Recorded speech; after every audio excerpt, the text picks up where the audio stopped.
आप सभी का स्वागत है। आज का टॉपिक है सेकंड, शिक्षण अधिगम की समझ। अधिगम के सैद्धांतिक दृष्टिकोण व्यवहारवाद, संज्ञानात्मकता और रचनावाद और उनके निहितार्थ के विशेष संदर्भ में शिक्षक की भूमिका, शिक्षार्थी की भूमिका, शिक्षक छात्र संबंध की प्रकृति, शिक्षण विधियों का विकल्प, कक्षा का वातावरण, अनुशासन और शक्ति आदि की समझ। फिर संज्ञानात्मकवाद और रचनावाद। संज्ञानात्मक विकास से तात्पर्य बच्चों के सीखने और सूचना को संसाधित करने के तरीके से है। इसमें ध्यान, धारणा, भाषा, सोच, स्मृति और तर्क में सुधार शामिल है। पियाजे का संज्ञानात्मक विकास सिद्धांत। पियाजे के संज्ञानात्मक विकास सिद्धांत के अनुसार हमारे विचार और तर्क अनुकूलन का हिस्सा है। संज्ञानात्मक विकास चरणों के एक निश्चित क्रम का अनुसरण करता है। पियाजे के संज्ञानात्मक विकास के 4 प्रमुख चरणों का वर्णन किया है। फर्स्ट है संवेदीगामक अवस्था, जन्म से 2 वर्ष। पूर्व संक्रियात्मक अवस्था 2 से 7 वर्ष। पियाजे की फोटो। थर्ड मूर्त संक्रियात्मक अवस्था 7 से 11 वर्ष। औपचारिक संक्रियात्मक अवस्था 11+ वर्ष। ठीक है, ये इसका ग्राफ है। संवेदिक गामक अवस्था जन्म 2 वर्ष तक। इस अवस्था के दौरान 2 वर्ष तक के बच्चे अपनी इंद्रियों के माध्यम से सीखते हैं। इस अवस्था के दौरान वे चालन क्रिया विकसित करते हैं। वे अपने वातावरण और चीज़ें इनसे कैसे संबंधित है के बारे में सीखते हैं। वे यह भी सीखते हैं कि प्रयास और त्रुटि के माध्यम से समस्याओं को कैसे हल किया जाए। संवेदिक गामक अवस्था में सीखे गए प्राथमिक ज्ञानों में से एक वस्तु स्थिरता है। वस्तु स्थिरता वह संकल्पना है कि यदि वस्तु समतल दृष्टि में मौजूद नहीं है तो भी वे उस स्थिति में लुप्त नहीं होती। इस अवस्था को 6 अलग अलग उप अवस्थाओं में विभाजित किया जा सकता है, जो नीचे दिया गया है। प्रतिक्रिया 0 से 1 महीना। बच्चा चूसना और देखने जैसे जन्मजात क्रियाओं के माध्यम से शुद्ध रूप से वातावरण को समझता है।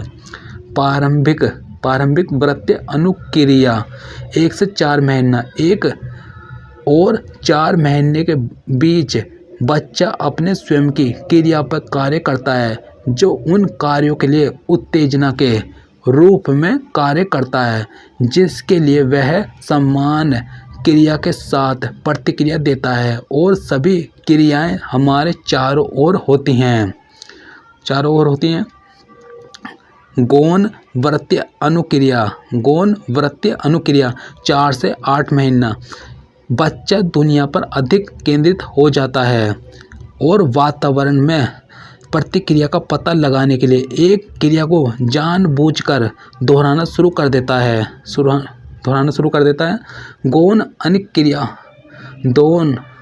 गौण अनुक्रियाओं का समन्वय 8 से 12 महीने जिज्ञासा की वस्तुओं पर विशिष्ट ध्यान विकसित करता है। अनुक्रियाएं अधिक समन्वय और जटिल हो जाती हैं। तृतीय वृत्तीय अनुक्रिया 12 से 24 महीने। बच्चे के साथ इस उप अवस्था के दौरान प्रयास और त्रुटि प्रयोग की अवधि शुरू हो जाती है। प्रारंभिक प्रतिनिधियात्मक सोच।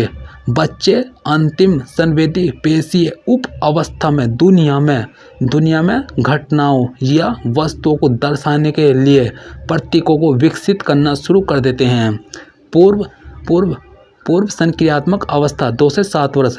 इस अवस्था में बच्चे प्रतीकात्मक अधिगम के माध्यम से सीखते हैं। प्रतीकात्मक अधिगम भाषा विकास और अनुकरणशील या कल्पनाशील खेल के माध्यम से प्रेरित होता है। एक बच्चा निर्जीव वस्तु को मानवीय विशेषताएं दे सकता है। पूर्व संक्रियात्मक अवस्था के दौरान बच्चे में आत्म केंद्रिता सोच होती है। इसका अर्थ है कि उनमें किसी इनाम द्वारा प्रेरित किए बिना उनके स्वयं के दृष्टिकोण के बाहर देखने की क्षमता की कमी होती है। बच्चा यह भी समझने में सक्षम नहीं होता कि स्थितियों, कार्यों या मुद्दों को बदला जा सकता है या प्रतिवर्त किया जा सकता है। 2 से पूर्व संक्रियात्मक अवस्था 2 से 7 वर्ष इसे 2 भागों में वर्गीकृत किया गया है। पूर्व संक्रियात्मक अवस्था 2 से 4 वर्ष, इसमें वे नाटक करना शुरू कर देते हैं। अहम केंद्रवाद और जीववाद को नियंत्रित किया जाता है। अंतर्ज्ञान 4 से 7 वर्ष, इसमें बच्चा जिज्ञासु होने लगता है, काम की चीज़ों को जानने के लिए मौलिक तर्क का उपयोग करना चाहता है। मूर्त संक्रियात्मक अवस्था 7 से 11 वर्ष, इस अवस्था में बच्चा तर्क और मूर्त तर्क कौशल विकसित करना शुरू कर देता है। मूर्त संक्रियात्मक अवस्था में बच्चे मात्रा निर्धारित करने और व्यवस्थित करने में सक्षम होते हैं। उनकी आत्म केंद्रिता सोच कम हो जाती है। वे दूसरे व्यक्ति के दृष्टिकोण को समझने में सक्षम होते हैं। मूर्त संक्रियात्मक अवस्था में बच्चे संबंधपरक शब्दों को समझने और उनसे संबंधित होने में सक्षम होते हैं। समय, आकार, स्थान और दूरी जैसे संबंधपरक शब्द इस अवस्था में अधिक आसानी से समझे जाते हैं और अवधारणा बनाते हैं। विकसित होने वाली महत्वपूर्ण प्रक्रियाओं में से एक सहकर्मकता है, जो एक क्रम में विभिन्न चीज़ों के बीच संबंधों को पहचानने की क्षमता को संदर्भित करती है। क्रमबद्धता, यह किसी भी विशेषता जैसे आकार, रंग या प्रकार के अनुसार वस्तुओं या स्थितियों को क्रमबद्ध करने की क्षमता को संदर्भित करती है। उदाहरण के लिए, बच्चा मिश्रित सब्जियों की अपनी थाली को देख सकेगा और अंकुरित चीज़ों को छोड़कर सब कुछ खा सकेगा।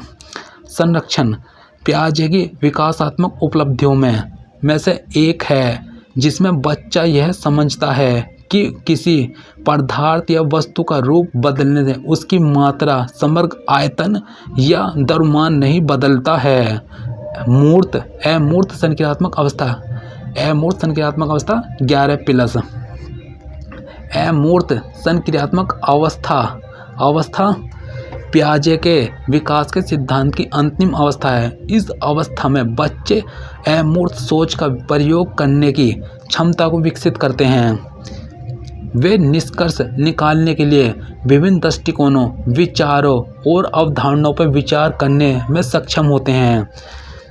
अमूर्त संक्रियात्मक अवस्था में बच्चे अमूर्त सोच का प्रयोग करने में सक्षम होते हैं। वे समस्याओं को हल करने के लिए अमूर्त सोच का प्रयोग करते हैं। अमूर्त संक्रियात्मक अवस्था में बच्चे का कौशल पूर्ण वर्णित होता है। यह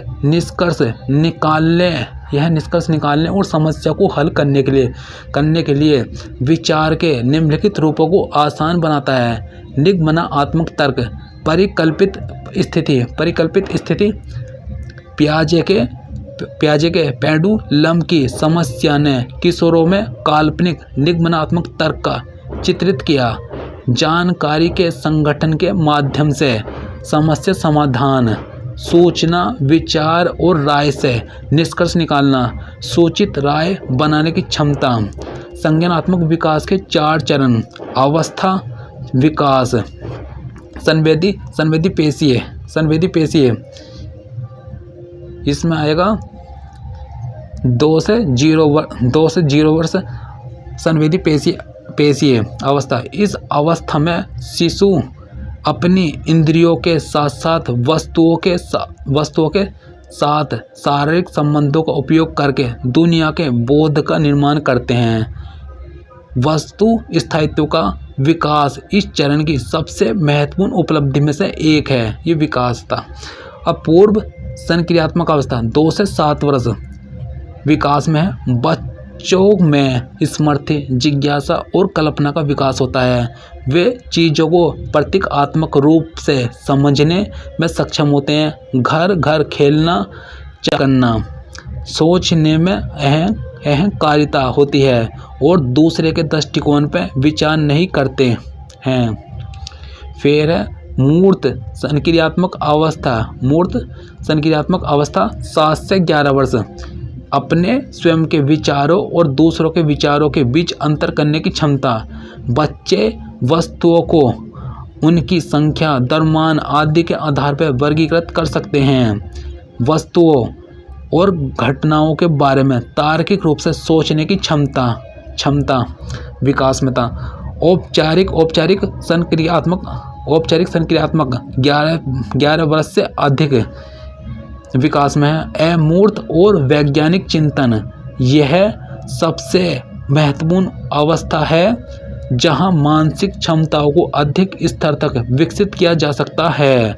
अमूर्त रूप से सोचने और बहुज्ञान और बहुसंज्ञान समस्या को समाधान करने की क्षमता। पियाजे ने जिन कारकों को संज्ञानात्मक विकास के लिए आवश्यक माना वे निम्नलिखित हैं। स्कीमा, पियाजे ने स्कीमा को बुद्धिमान व्यवहार का बुनियादी निर्माण खंड, ज्ञान को व्यवस्थित करने का एक रूप कहा है। एक स्कीमा को विश्व के जुड़े हुए मानसिक अभ्यावेदन के एक समूह के रूप में परिभाषित किया जा सकता है, जिसका उपयोग हम स्थितियों को समझने और प्रतिक्रिया करने के लिए करते हैं। अनुकूलन एक ऐसी प्रक्रिया है जिसके माध्यम से जीव अपने पर्यावरण के साथ तालमेल बिठाते हैं। जैसे मनुष्य पर्यावरण के अनुकूल होते हैं, वैसे ही उनका चिंतन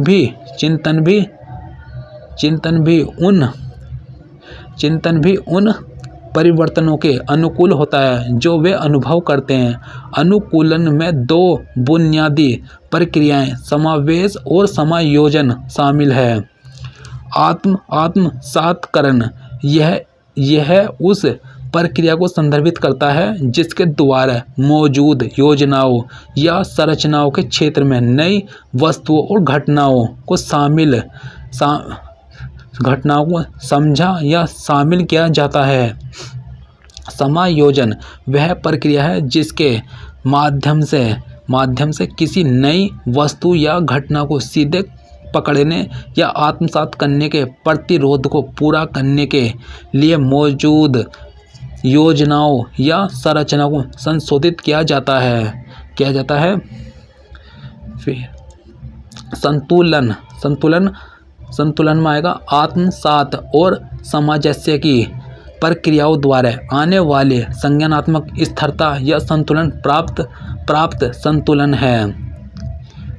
जैविक परिपक्वता पियाजे के संज्ञानात्मक विकास के वर्गीकरण का आधार परिपक्वता है। यह संज्ञानात्मक विकास के लिए जैविक आधार के रूप में कार्य करता है। जैक्सन का कहना है कि संज्ञानात्मक विकास के अगले चरण में जाने के लिए अनुभव के साथ अंतःक्रिया करने वाली कुछ हद तक परिपक्वता आवश्यक है। भौतिक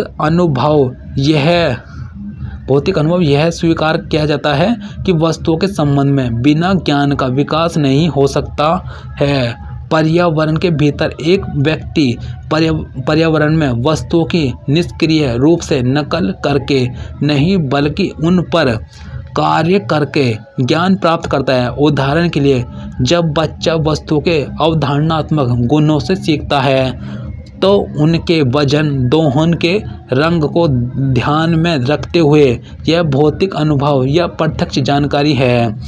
वाइगोत्स्की सामाजिक सांस्कृतिक सिद्धांत, इसमें आएगा लेव वाइगोत्स्की ने संज्ञानात्मक विकास के एक सिद्धांत का प्रस्ताव दिया जिसे सामाजिक सांस्कृतिक सिद्धांत के रूप में जाना जाता है। उनका मानना था कि बच्चों का समाज और संस्कृति बच्चों के संज्ञानात्मक विकास में महत्वपूर्ण भूमिका निभाते हैं। लेव वाइगोत्स्की का फोटो। सामाजिक सांस्कृतिक विकास के वाइगोत्स्की सिद्धांत में उन्होंने कहा कि बच्चे जो कौशल पहले सीखते हैं वे दूसरों के साथ परस्पर क्रिया से संबंधित होते हैं और वे फिर उस जानकारी को प्राप्त करते हैं और इसका उपयोग अपने भीतर करते हैं। वाइगोत्स्की के अनुसार बच्चे के अधिगम को प्रभावित करने वाले 3 मुख्य कारक हैं और ये हैं सामाजिक अंतःक्रिया, सांस्कृतिक और भाषा। सामाजिक अंतःक्रिया बच्चे लोगों के साथ अंतःक्रिया करने की कोशिश करते हैं। उदाहरण, सहकर्मी समूह, परिवार के सदस्य आदि। संस्कृति, बच्चे अंतःक्रिया द्वारा संस्कृति को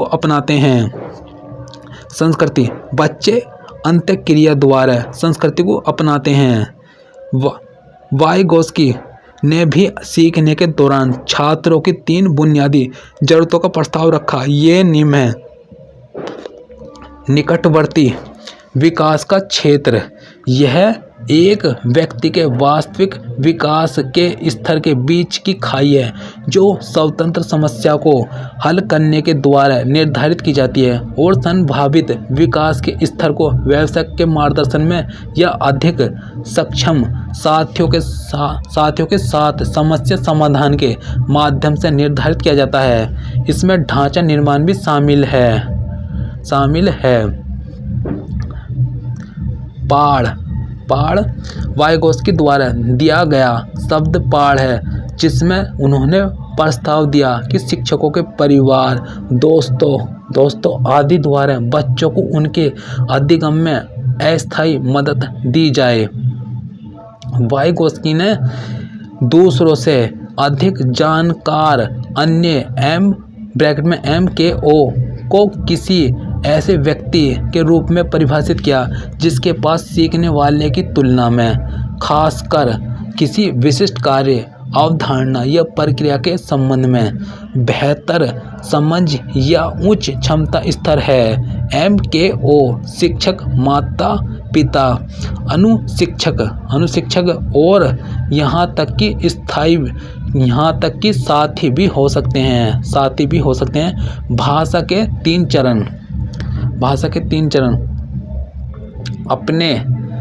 अपने सामाजिक सांस्कृतिक सिद्धांत में वाइगोत्स्की ने भाषा के 3 चरणों का भी प्रस्ताव रखा जो एक बच्चा संज्ञानात्मक रूप से विकसित होने के दौरान आगे बढ़ता है।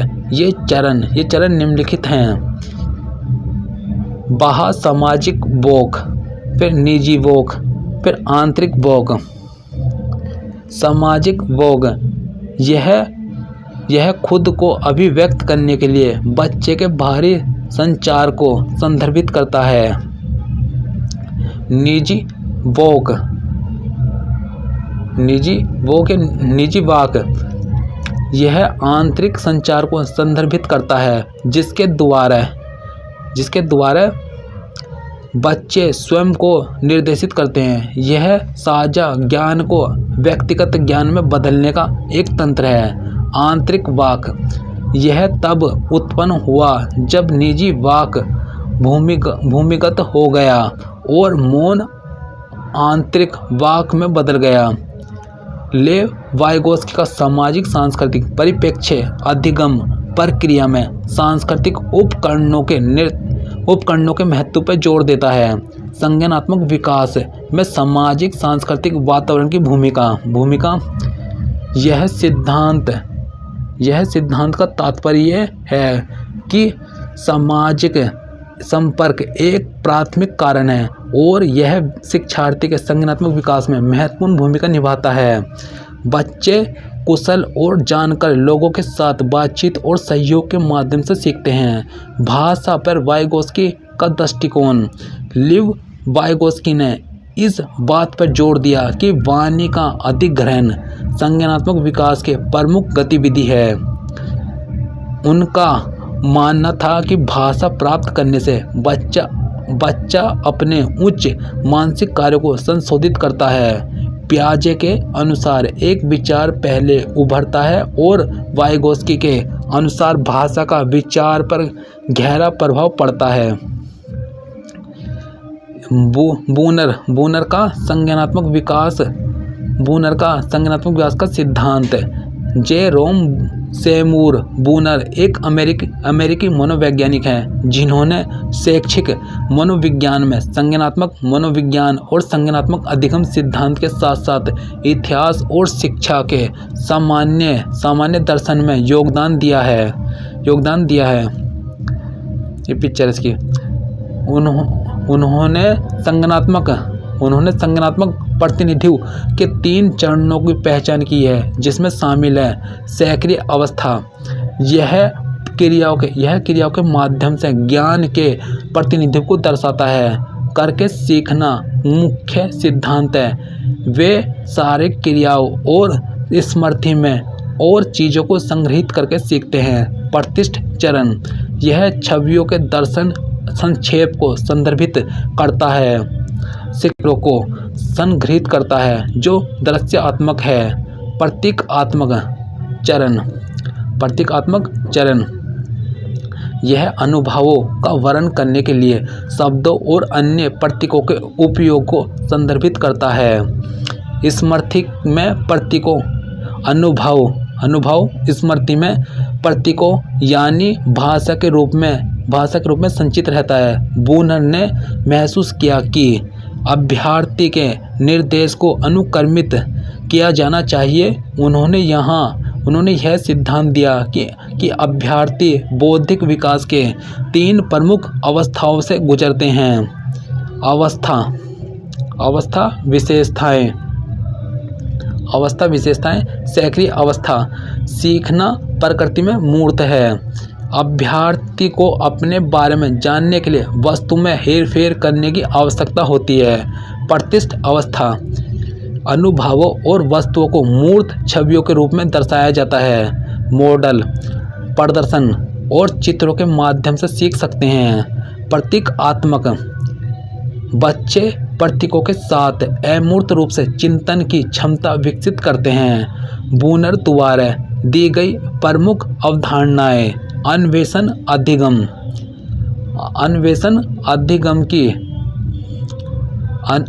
अधिगम की शुरुआत जेरोम बूनर ने की थी। इसे शिक्षा के लिए एक रचनावादी आधारित दृष्टिकोण माना जाता है। इसे समस्या आधारित अधिगम और अनुभवात्मक अधिगम के रूप में भी जाना जाता है।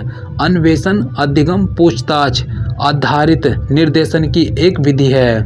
यह सिद्धांत शिक्षार्थियों को नए अनुभव और ज्ञान बनाने के लिए पिछले अनुभवों और ज्ञान का उपयोग करने के लिए प्रोत्साहित करता है। शिक्षार्थियों को अपने अंतर्ज्ञान, रचनात्मकता और कल्पना का उपयोग करने के लिए प्रोत्साहित किया जाता है, क्योंकि वे नए ज्ञान की तलाश करते हैं और ऐसे संबंध बनाते हैं जो नए तथ्यों और सत्यों की ओर ले जाते हैं। बूनर ने एक अधिगम की अवधि की शुरुआत की जिसे अन्वेषण अधिगम कहा जाता है। चक्रीय पाठ्यचर्या ये चित्र इसका। उन्होंने चक्रीय पाठ्यचर्या की अवधारणा विकसित की। बूनर के अनुसार सीखना एक सक्रिय प्रक्रिया जिसमें शिक्षार्थी अपने वर्तमान ज्ञान के आधार पर नए विचारों और अवधारणाओं का निर्माण करता है। इसलिए पाठ्यक्रम को एक चक्रीय तरीके से व्यवस्थित किया जाना चाहिए ताकि छात्र जो पहले से सीख चुके हैं उसका पर निर्माण कर सके। समप्रत्यय उपलब्धि प्रतिमान।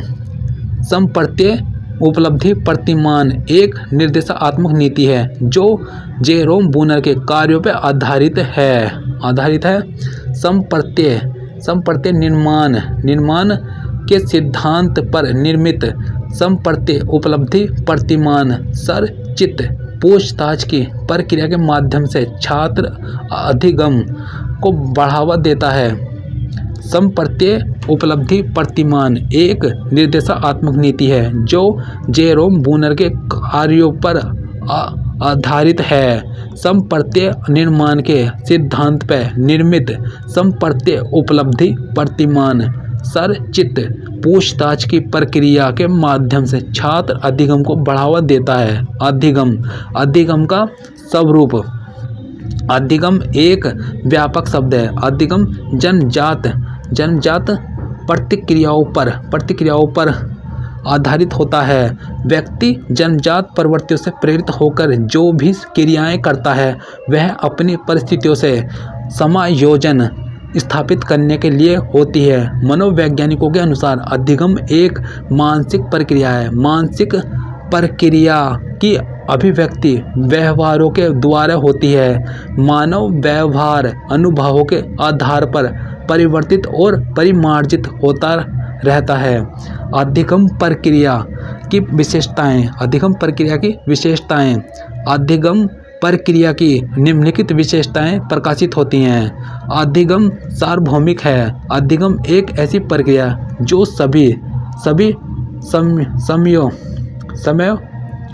और स्थानों में तथा सभी जीवों के द्वारा घटित रहती है। जहाँ प्राणी है, स्थान है व समय है, वहाँ अधिगम की प्रक्रिया अवश्य होगी।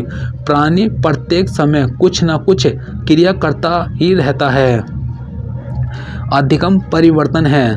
बालक के व्यवहार में होने वाला परिवर्तन अधिगम है। अधिगम वह प्रक्रिया है जिससे बालक में परिवर्तन परिलक्षित होंगे। अधिगम द्वारा परिवर्तन और पुनर्वर्तन की श्रृंखला चलती रहती है जिससे बालक परिवर्तनों का परिणाम बन जाता है। अधिगम विकास है। बालक का विकास अधिगम प्रक्रिया के द्वारा ही होता है। बालक के सर्वांगीण विकास में अधिगम का इतना अधिक योगदान होता है कि विकास अधिगम का पर्याय बन जाता है।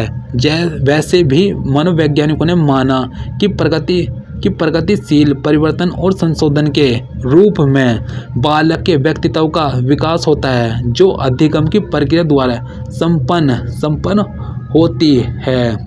विकास के रूप में अधिगम दृष्टिगोचर होता है। अधिगम प्रयोजन पूर्ण है। अधिगम के लिए किसी प्रयोजन का होना आवश्यक है। प्रयोजन पूर्वक ही अधिगम का लक्ष्य होता है। प्रयोजन अधिगम का लक्ष्य निर्धारित करता है और अनुक्रियाओं को दिशा प्रदान करता है।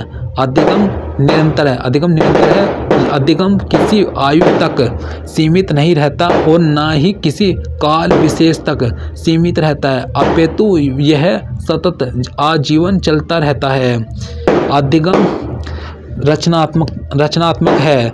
मनुष्य की स्वाभाविक प्रवृत्ति है कि वह कुछ रचनात्मक कार्य करे। इस प्रकार के कार्य को करना अधिगम है जिसे वह विचारों एवं कार्यों के रूप में साकार करता है।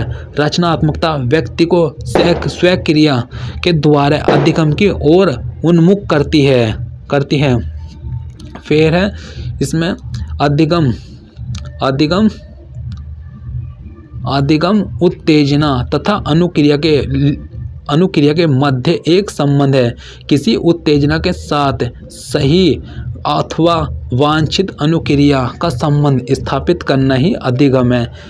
इस बात के आधार पर मनोवैज्ञानिकों ने अधिगम के अध्ययन में संबंधवाद का प्रतिपादन किया। अधिगम ज्ञानात्मक, प्रभावात्मक तथा क्रियात्मक पक्ष से संबंधित है। मनुष्य जो कुछ सीखता है उसका क्षेत्र ज्ञानात्मक, प्रभावात्मक और क्रियात्मक होता है। अतः अधिगम ज्ञानात्मक, प्रभावात्मक तथा क्रियात्मक पक्ष से संबंधित होता है। वह ज्ञान संग्रह करता है, भावनाओं को ग्रहण करता है तथा क्रियाओं को करने हेतु दक्षताओं को भी संकलित करता है। अधिगम स्थानीय है। एक प्रकार की परिस्थिति में सीखे गए कौशलों अथवा समस्याओं के समाधानों को उपयोग व्यक्ति मिलती जुलती दूसरी परिस्थितियों में कर लेता है, अर्थात अधिगम का स्थानांतरण हो जाता है। इस प्रकार अधिगम स्थानांतरणीय है।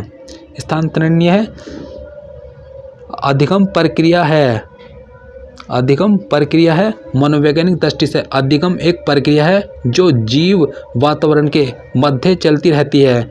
यह प्रक्रिया उत्तेजक अनुक्रिया की दशाओं में आवश्यकता की पूर्ति, लक्ष्य की प्राप्ति, समायोजन में सफलता की प्राप्ति, व्यावहारिक परिवर्तन तथा सही व्यवहारों के स्थायीकरण में दिखाई देती है। इससे स्पष्ट है कि अधिगम की प्रक्रिया में 4 प्रमुख चरण होते हैं। अधिगम प्रक्रिया के निम्नलिखित 4 चरण हैं। आवश्यकता अथवा प्रयोजन। अधिगम की प्रक्रिया में सर्वप्रथम आवश्यकता अथवा प्रयोजन या प्रेरक उत्पन्न होती है। आवश्यकता वह शारीरिक शक्ति है जो शक्ति को उसकी पूर्ति के लिए क्रियाशील बना देती है। लक्ष्य। आवश्यकता लक्ष्य उन्मुखी होती है जो व्यक्ति को एक लक्ष्य प्राप्त कर लेने तक क्रियाशील बनाए रखती है। लक्ष्य बोध के अभाव में अधिगम की प्रक्रिया प्रभावशाली नहीं होती। समायोजन व्यक्ति लक्ष्य प्राप्त करने हेतु परिस्थितियों के साथ समायोजन स्थापित करता है। वह बाधा भेदन के लिए अनेक प्रयास करता है, जिसमें बाधा भेद कर लक्ष्य प्राप्त कराने वाले प्रयास सफल प्रयास कहलाते हैं। शेष असफल प्रयास हैं। परिवर्तन। अधिगम की प्रक्रिया से व्यक्ति के व्यवहार में परिवर्तन आ जाता है जो पहले के व्यवहार से भिन्न होता है या पहले से उसके व्यवहार में नहीं होता। यह परिवर्तन स्थायी होकर व्यक्ति के अर्जित व्यवहार का एक भाग बन जाता है। यद्यपि इसमें भी परिवर्तन संभावित होता है। इसे पुनर्बलन की प्रक्रिया कहते हैं। पावलोव का अनुकूलित प्रत्यावर्तन सिद्धांत।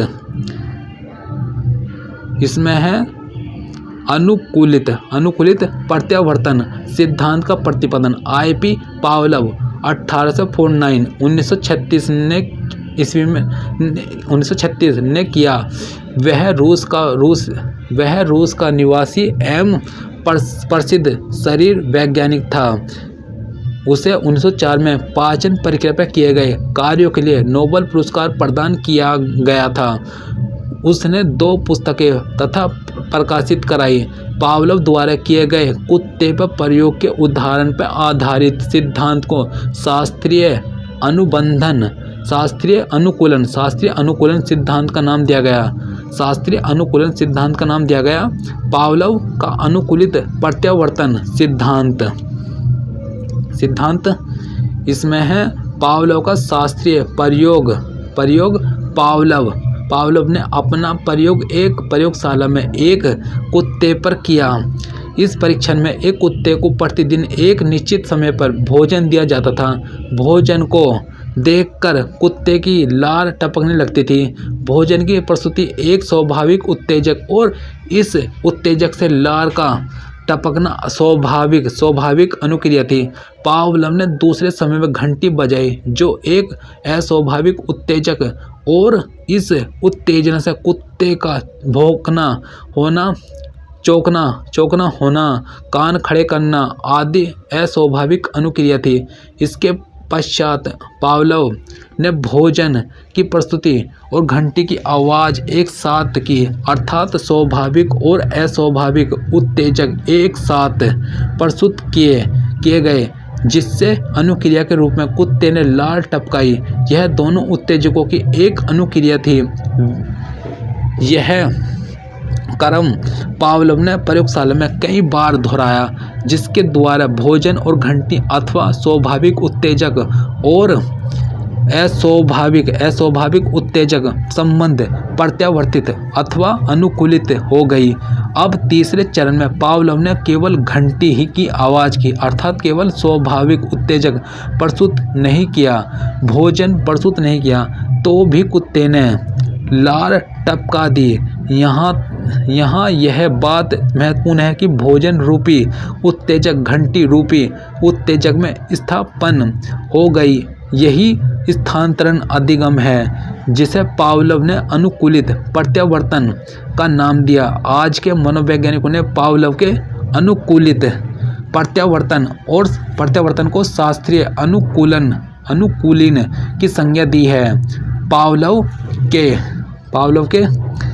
प्रयोग के उपर्युक्त वर्णन को निम्नलिखित तालिका से स्पष्ट किया जा सकता है। फर्स्ट है UCS भोजन बराबर है UCR लार।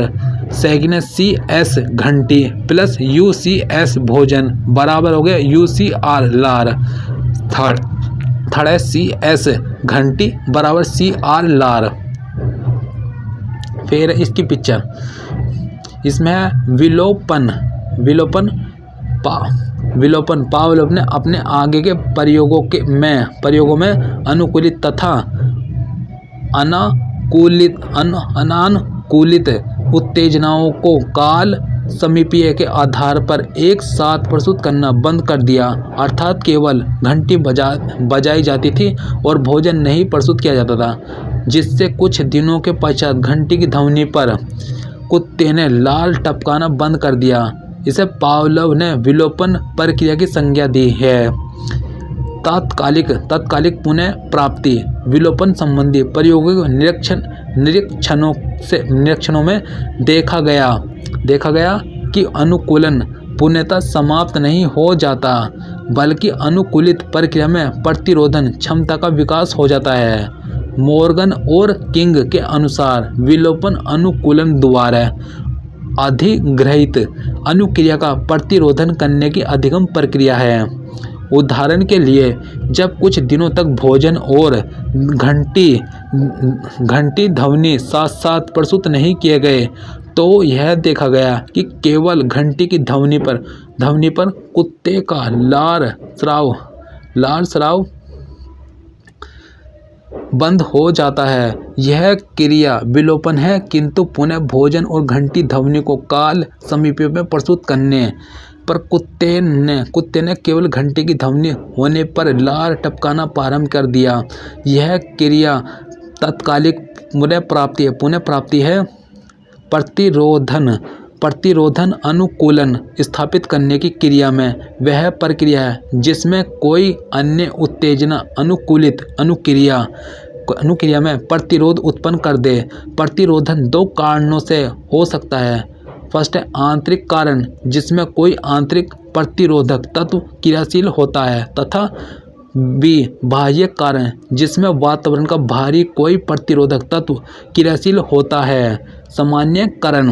सामान्यकरण वह प्रक्रिया है जिसमें अनुकूलित अनुक्रिया से संबंधित उत्तेजना से मिलती है उत्तेजना उसी के समान प्रतीत होती है।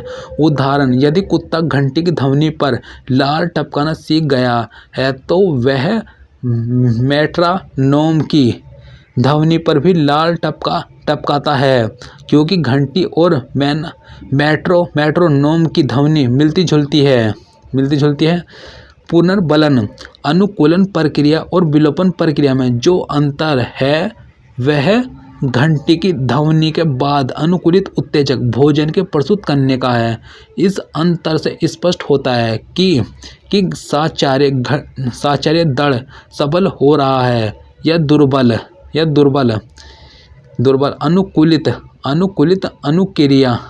अनुक्रिया को बनाने के लिए पुनर्बलन का होना आवश्यक है।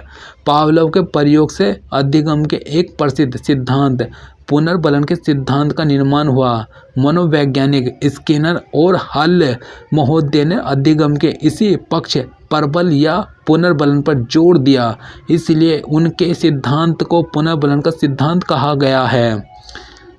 इसी प्रकार व्यक्ति अनुकूलित प्रत्यावर्तन क्रिया द्वारा अधिगम करते हैं। बालकों में भय, घृणा, प्रेम तथा आदतों का कारण या संबंधीकरण होता है। उदाहरण, बालक का अंधेरे या जानवर से भयभीत होना स्वाभाविक नहीं है, बल्कि अस्वाभाविक उत्तेजकों से संबंधित या अनुकूलित होने का कारण है। व्यवहारवादी मनोवैज्ञानिक वाटसन ने एक शिशु पर यह परीक्षण किया जो जानवरों से नहीं डरता था और खरगोश के साथ खेलने से बड़ा प्रसन्न होता था। एक दिन जब वह खरगोश के साथ खेल रहा था तो एक डराने वाली ध्वनि की गई।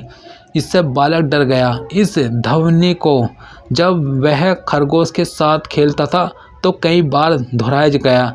कुछ दिनों के पश्चात वह खरगोश को देखकर उस समय भी डरने लगा, जबकि डरावनी ध्वनि नहीं की जाती थी। शिक्षा में शास्त्रीय अनुकूलन सिद्धांत की उपयोगिता एवं महत्व। बालकों की शिक्षा में संबंधीकरण की प्रक्रिया द्वारा अधिक लाभ उठाया जा सकता है। बाल्य अवस्था में बहुत सी क्रियाएं किसी विशेष वस्तु से संबद्ध हो जाती है और बड़े होने पर भी वह रहती है। उदाहरण, यदि बालक में किसी विशेष वस्तु या व्यक्ति के प्रति किसी कारणवश अरुचि, घृणा या भय उत्पन्न हो जाता है तो बड़े होने पर भी बालक उस प्रकार की वस्तु या व्यक्ति के प्रति उसी प्रकार की प्रतिक्रिया करता है। बालकों को सदैव अच्छी बातें सिखाने के लिए संबंधीकरण का प्रयोग सतर्कता से करना चाहिए। यह विधि बुरी आदतों के निवारण, आचरण तथा व्यवहार बदलने में सहायता करती है। इस विधि की सहायता से भय संबंधी मानसिक रोगों का उपचार किया जा सकता है। अनुशासन स्थापित करने के दंड एवं पुरस्कार के सिद्धांत इसी विधि पर आधारित हैं। यह विधि बालकों में समाजीकरण में तथा वातावरण में समायोजन करने में सहायता देती है। क्रियात्मक प्रसूत अनुबंधन। B.F. स्किनर, एक अमेरिकी मनोवैज्ञानिक ने 1938 में क्रिया प्रसूत अनुबंधन सिद्धांत का प्रस्ताव रखा था। B.F. स्किनर के